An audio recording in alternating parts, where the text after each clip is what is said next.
Question number 14 dy by dx is equal to y tan x और हमें helping coordinates दे रखे हैं y is equal to 1 when x is equal to 0 y is equal to 1 when x is equal to 0 तो अब हमने इसका particular solution निकालना है। जब भी आपके ये पॉइंट्स दिए होते हैं तो इट मीन्स इससे हमें कांस्टेंट वैल्यू का पता चलता है और हम फिर वो वैल्यू पुट करके पर्टिकुलर सोल्यूशन निकालें। तो सबसे पहले वेरिएबल सेपरेट करेंगे। dx नीचे है, इसे न्यूमरेटर में होना चाहिए, तो इसे हम न्यूमरेटर में कर देते हैं dy और जो y है वो नीचे आ जाएगा, इधर tan x के साथ dx आ जाएगा। ठीक है, अब हमने इनकी इंटीग्रेशन करनी है। dy बाई वाई क्या होगा, log y। ठीक है, और tan x की इंटीग्रेशन होती है माइनस log cos x। ठीक है, प्लस c। अभी हाल की घड़ी इसको c मान लेते हैं। ठीक है, जब आगे कोई भी नया आएगा कांस्टेंट उसको c मान के फिर इनको c डैश कर लेंगे। तो अब हम इसमें आगे कर सकते हैं log y plus log cos x is equal to c, log a plus log b, log a भी लिख सकते हैं, log y cos x is equal to c। ठीक है, अब हम इसको लिख सकते हैं log y cos x is equal to log e की पावर c। ठीक है, ताकि log से log क्या हो जाए, कट हो जाए, और हमारे पास आ जाएगा y cos x is equal to e c. ठीक है, y cos x जो है वो इसी आ गया। अब हम इसे मान लेते हैं y cos x is equal to बड़ा C। ठीक है, where C is equal to e c. ठीक है, अब C जो है इधर भी मान है, अब इस C को चेंज होना पड़ेगा, तो हम इसको C डैश ए जो है कर लेते हैं ताकि ये इस C से डिफरेंट हो जाए। ठीक है, तो ये हमारी डिफरेंशियल इक्वेशन का जनरल सॉल्यूशन आ गया। अब हमने इस पे ये वैल्यू पुट करनी है x 0 और y 1। When x is equal to 0 y 1 पे हमारा क्या होएगा, cos 0 आ जाएगा इक्वल टू c, तो मतलब c की वैल्यू जो है 1 आ जाएगी। तो इससे हमारा y cos x is equal to 1। ठीक है, c की जगह 1 पुट किया और y की वैल्यू आ जाएगी 1 ओवर cos x, और जो y है वो हमारा आ गया secant x, and that is our particular solution.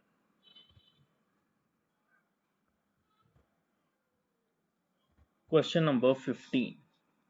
Question number 15 आपकी स्क्रीन पर है। Find the equation of curve passing through the point 0 0 and whose differential equation is y is equal to e की power x sin x, y dash is equal to e की power x sin x। ठीक है, कुछ इस तरीके से equation है और पॉइंट्स हमें 0 0 दे रखे हैं। तो अगेन अब हमने इनकी पर्टिकुलर सोल्यूशन जो है वो निकालना है। तो y डैश जैसा कि हमने 5th चैप्टर में किया हुआ है, dy बाई डी एक्स होता है is equal to e x sine x. अब dy वाली टर्म इधर ही रहने देते हैं और एक्स की टर्म्स जो हैं उधर ले जाते हैं, ई एक्स साइन एक्स और dx। ठीक है, तो मतलब इसका इंटीग्रेशन करना है और इसका इंटीग्रेशन करना है। dy का तो आपको पता है कि इंटीग्रेशन y होता है। अब ई एक्स साइन एक्स का जो इंटीग्रेशन है वो हमें करना पड़ेगा, इसे हम I1 मान लेते हैं। ठीक है, वेयर लिख लेते हैं I1 is equal to integration of e x sine x d x. ठीक है, ऐसा क्यों करना पड़ रहा है, क्योंकि इसकी हमें अलग से इंटीग्रेशन करनी पड़ेगी। E x sine x d x, अब इसमें ILATE formula integration by part. ठीक है, तो उस हिसाब से जो है हमारा, अगर हम इसको करते हैं तो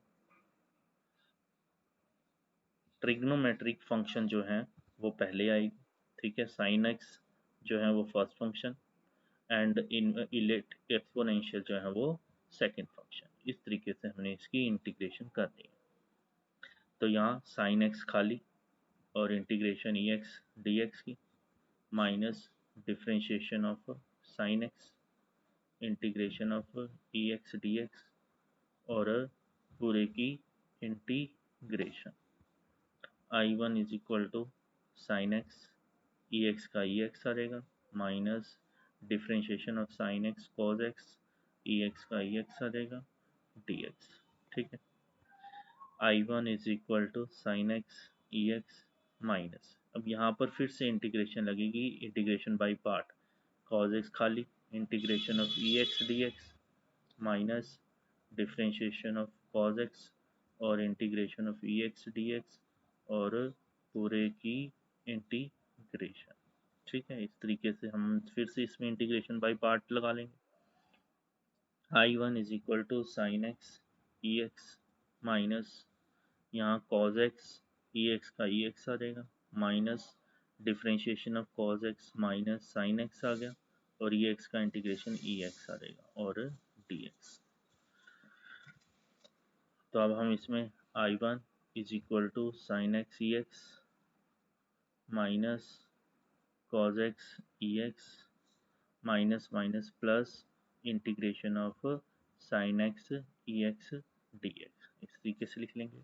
अब हम दोबारा नहीं इसका इंटीग्रेशन करने लग जाएंगे क्योंकि आप देख रहे हैं कि ऊपर आई वन जो है वो e x sine x d x है, e x sine x d x, तो हम इसको आई वन सब्सटीट्यूट कर लेंगे।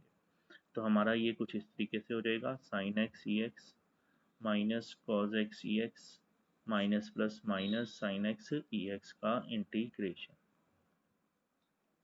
I one is equal to sine x e x minus cos x e x minus I one आ जाएगा। ठीक है, साइन एक्स ई एक्स की जगह हमने आई वन लिख दिया, माइनस आई वन इधर आके टू आई वन हो गया और equal to sine x e x minus cos x e x आ गया।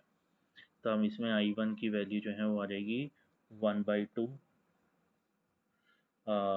1/2 sine x e x minus cos x e x plus c आ जाएगा।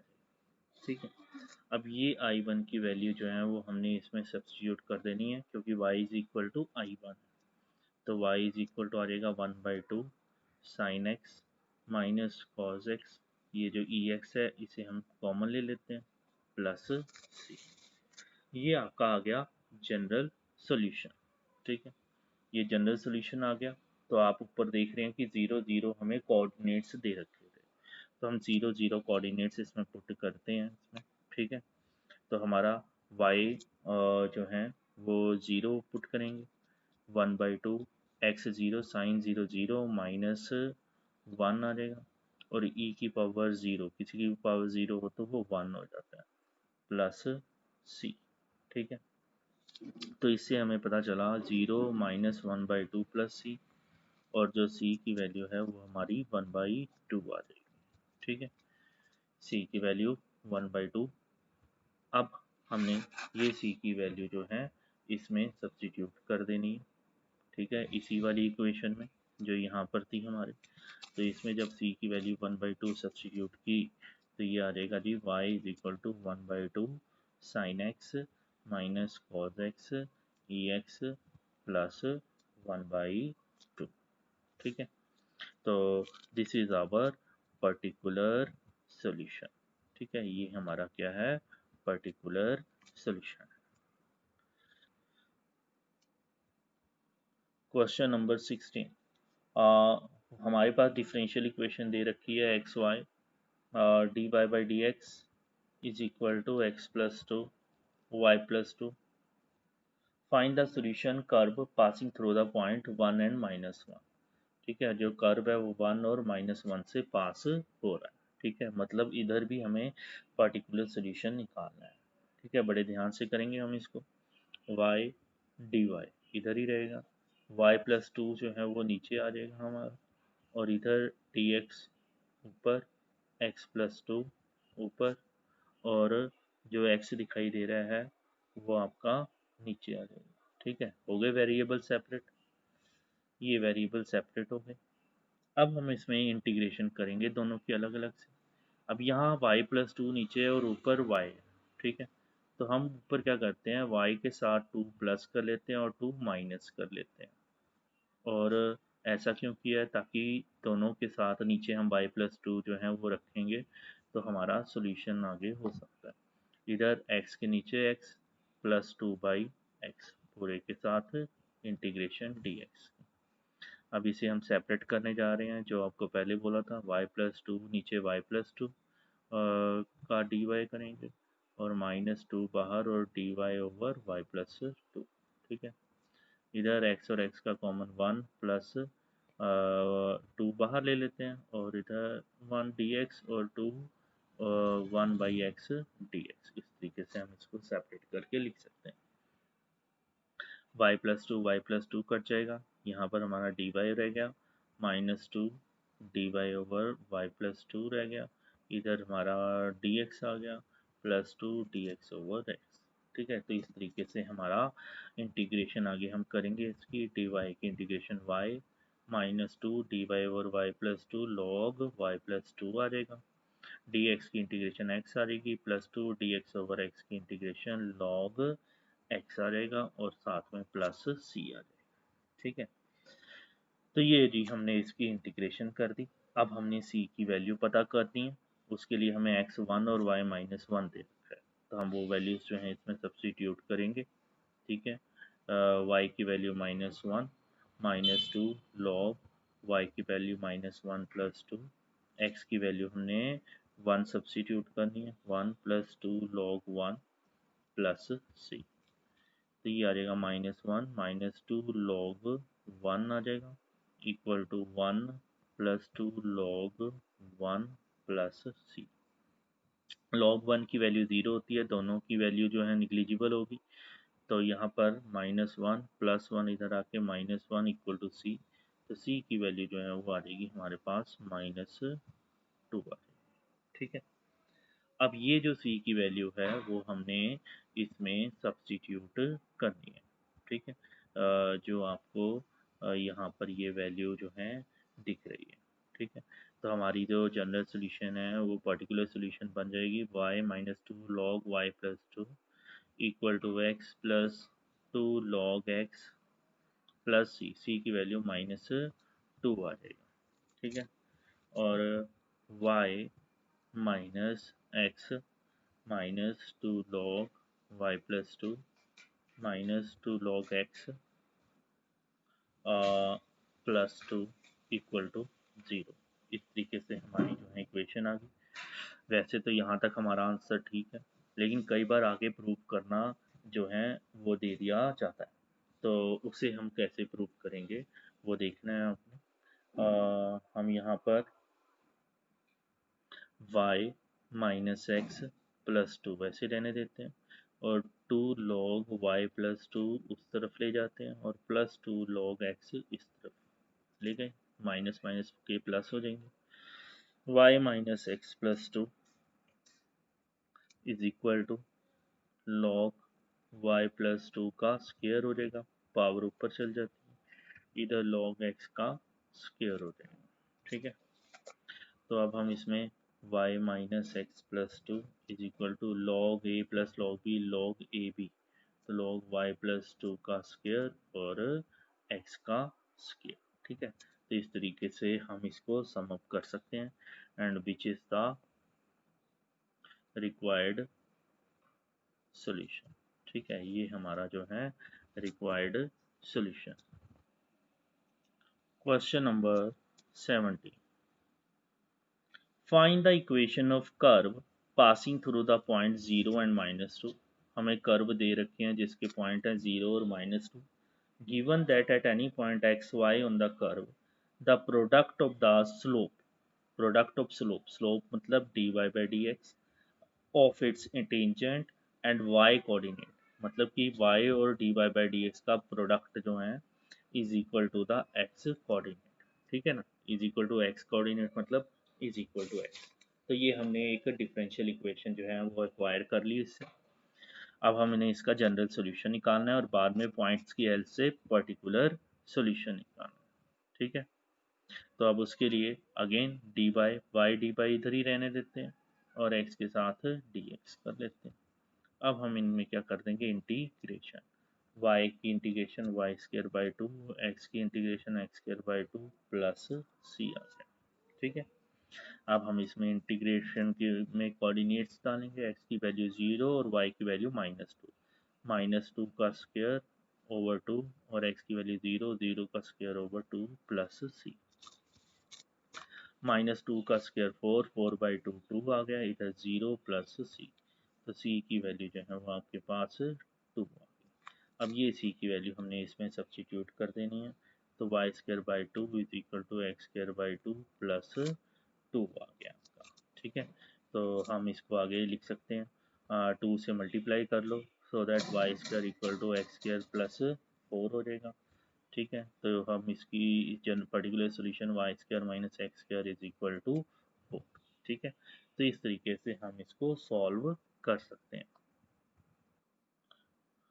हाँ जी, अब हम चलते हैं क्वेश्चन नंबर 18 पर। ठीक है, क्वेश्चन नंबर 18 ये क्या कह रहा है, at any point xy of a curve, the slope of a tangent is twice the slope of the line segment joining the point of contact to the point -4 and -3। हम point of contact को हम मान लेते हैं, point of contact जो है वो हम मान लेते हैं एक्स और वाई। ठीक है, और जो line segment joining the point of contact to another point, जो दूसरा पॉइंट है उसे हम मान लेते हैं, अनदर पॉइंट को हम मान लेते हैं -4 एंड -3। ठीक है, तो find the equation of curve given that it passes through passes through कहाँ से पास हो रहा है, ये पास हो रहा है -2 एंड 1 से, -2 एंड 1 से। ठीक है, तो अब हमें दे रखा है slope of a tangent, slope of tangent क्या होता है, dy बाई डी एक्स होता है। ठीक है, इज ट्वाइस, ट्वाइस है slope of the line segment joining the point of contact, point of contact मतलब x y and another point -4 and -3। तो हम इसका स्लोप निकालेंगे, जैसे +1 में निकालते थे y2 minus y1 over x2 minus x1 होता था हमारा स्लोप। तो y2 क्या है -3, ठीक है, -y -3 -y y2 -y1 x2 -x1 मतलब -4 -x। ठीक है, तो ये हमने जो है इक्वेशन बना ली कि slope of tangent is equal to twice of the slope of the line of in contact from point of contact to another point. तो dy by d x is equal to, इसमें से हम minus common निकाल लेते हैं, 3 plus Y बन जाएगा, नीचे से y कॉमन निकाल लेते हैं, 4 प्लस एक्स बन जाएगा, माइनस से माइनस कट जाएगा। तब यहाँ पर dy ओके नीचे हम 3 प्लस वाई लिख लेते हैं, 2 के साथ हम dx ओवर 4 प्लस एक्स लिख लेते हैं। ठीक है, हमने वेरिएबल सेपरेट कर दिए। Now we are in position to integrate that. ठीक है, तो d y over 3 plus y जो है इसकी इंटीग्रेशन हो जाएगी log y प्लस 3, और इधर 2 log 4 plus x plus c आ जाएगी। ठीक है, तो हम इसमें लिख सकते हैं log y प्लस 3, ठीक है, -2 log 4 plus x is equal to c. तो हम इसको आगे कर सकते हैं log y plus 3 minus log 4 plus x का स्क्वायर इक्वल टू सी। ठीक है, तो अब इससे हम c की वैल्यू जो है निकाल सकते हैं, ये because it is passing through point -2 and 1, मतलब x की वैल्यू -2 और y की वैल्यू 1 पुट करेंगे, तो log y की वैल्यू 1 पुट करेंगे तो 1 प्लस 3 माइनस log x की वैल्यू -2 पुट करेंगे तो 4 -2 का स्क्वायर इक्वल टू सी। ये आ जाएगा जी log 4 माइनस ये आ जाएगा log 4 माइनस 2 का स्क्वायर, सी की वैल्यू, तो log 4 माइनस log 4, ठीक है, इक्वल टू सी। तो ये दोनों कैंसिल हो गए, तो मतलब सी की वैल्यू हमें मिली 0। अब ये सी की वैल्यू हमने इसमें सब्सटीट्यूट कर लेनी है, तो ये आ जाएगा हमारा log y plus 3 is equal to 2 log 4 plus x आ जाएगा। ठीक है, तो अब हम इसमें log y plus 3 equal to log 4 plus x का स्क्वायर लिख सकते हैं। तो log और log जो है वो कैंसिल हो जाएंगे, तो y plus 3 is equal to 4 plus x का स्क्वायर, ठीक है। And which is the required equation of curve, ठीक है, this is the required equation of curve. तो इस तरीके से हमने इस क्वेश्चन को जो है अटेम्प्ट करना है। अब इसके बाद जो हम क्वेश्चन करने जा रहे हैं ये बहुत इंपॉर्टेंट क्वेश्चन है, ठीक है। क्वेश्चन नंबर 19 बहुत अच्छा और बहुत इंपॉर्टेंट है, टिक लगा सकते हो आप इसको कि ये इंपॉर्टेंट में आ सकता है। Question number 19, the volume of a spherical balloon being inflated changes at a constant rate। कह रहा है कि जो volume of a spherical balloon है, ठीक है, एक spherical balloon है और उसका वॉल्यूम जो है वो लगातार चेंज हो रहा है कांस्टेंट रेट पे। तो मतलब कांस्टेंट रेट पे चेंज हो रहा है तो मतलब टाइम के हिसाब से। If initially its radius is 3, initially radius जो है वो 3 है, मतलब टाइम अगर 0 है, इनिशियली का मतलब टाइम 0, तो रेडियस क्या है 3 है, ठीक है। इनकी हेल्प पड़ेगी, हमें ज़रूरत पड़ेगी। And after 3 second, after 3 second मतलब जब टाइम 3 हो जाता है, सेकेंड हो जाता है, इट इज़ 6 यूनिट, तो जो रेडियस है वो 6 यूनिट हो जाता है, ठीक है। तो find the radius of the balloon after T second, तो हमें टाइम जब टी है तो हमें रेडियस पता करना है, ठीक है। ये 3 कोऑर्डिनेट्स हमें दिए हुए हैं कि टाइम अगर 0 है तो रेडियस जो है वो क्या है 3 है, ठीक है। और अगर टाइम 3 है तो रेडियस 6 है, और अगर टाइम टी है तो हम क्या होगा radius, that's what we have to find. अब क्वेश्चन एक बार फिर स्टडी कर लेते हैं। Volume of a spherical balloon being inflated changes at a constant rate, मतलब जो वॉल्यूम है सफियर का, मतलब d by d t of volume of sphere, volume of sphere का रेट ऑफ चेंज जो है वो हमेशा ही क्या है कांस्टेंट है, ठीक है। ये हमारे पास दिया हुआ है। तो d by d t volume of sphere 4/3 pi r cube होता है, और वो कांस्टेंट है, कांस्टेंट हम के लेट कर लेते हैं इसको, ठीक है। तो अब हमने मतलब इसका डिफरेंशिएशन करना है विद रिस्पेक्ट टू टी।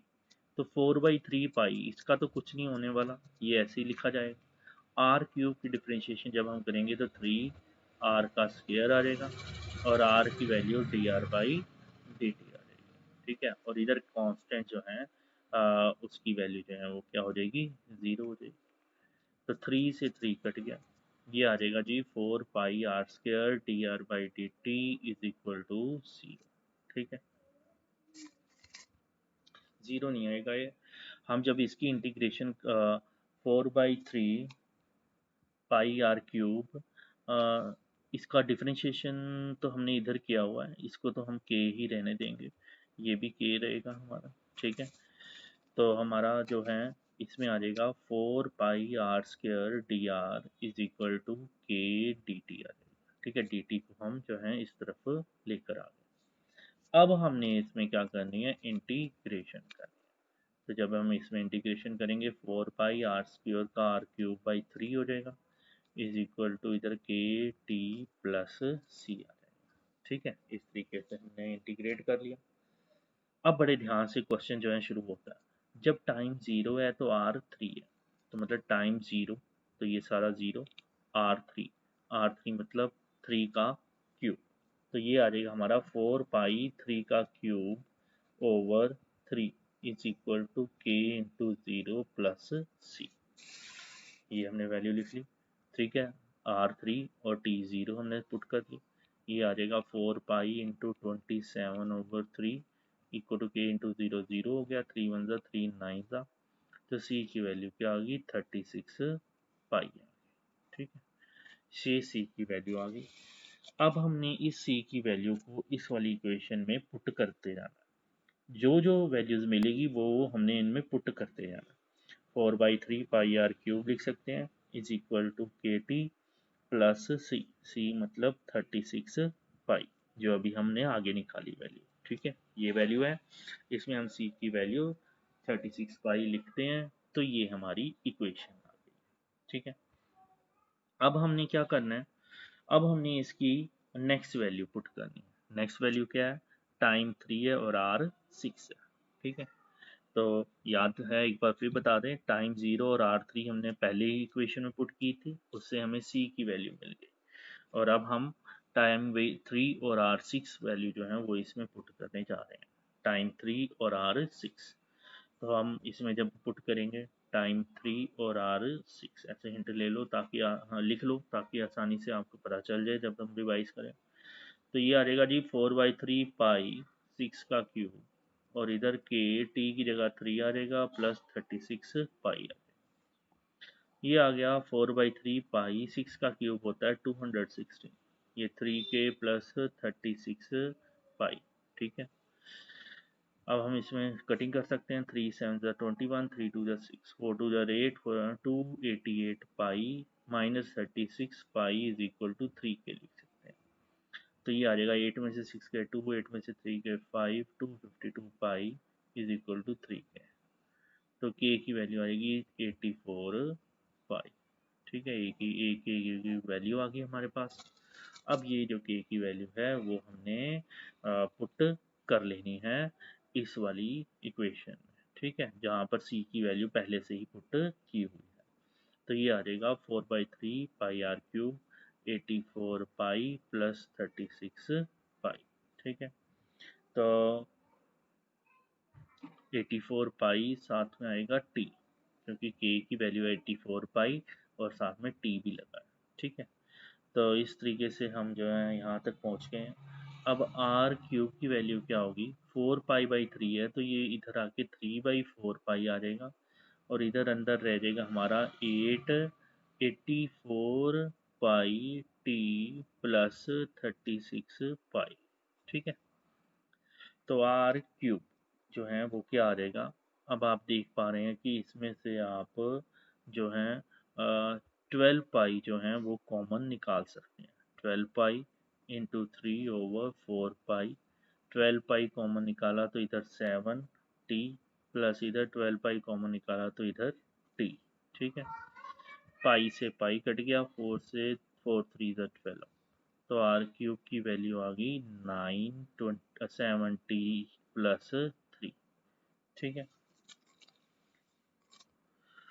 अब हम इसको मल्टीप्लाई कर सकते हैं 9 को, 63t प्लस 27, तो इससे हम आर की वैल्यू निकाल लेंगे। ये आ जाएगी 63t प्लस 27 पूरे की power 1/3।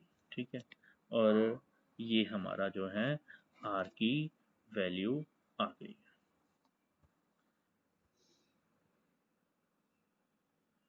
Question number 20. In a bank, principal increases continuously at the rate of R% per year. मतलब प्रिंसिपल इंक्रीज कर रहा है, मतलब dp/dt वो हो रहा है at the rate of R% per year, मतलब R% पर ईयर। किसका R%? प्रिंसिपल का। ठीक है, जो प्रिंसिपल इंक्रीज कर रहा है at the rate of R% per year, तो R% किसका? प्रिंसिपल का। तो हमारी इक्वेशन बनेगी dp/dt is equal to R% of p। Find the value of r, हमें आर की वैल्यू अगेन पता करनी है। If r 100 double itself in 10 years. ठीक है, तो आर 100 मतलब इससे हमें पता चला कि टाइम अगर 0 है तो आर क्या है? 100 है। ठीक है, मतलब शुरुआत में टाइम जब 0 था तो जो आर है वो हमारा 100 था। ठीक है, और नेक्स्ट क्या है, r 100 double itself in 10 years.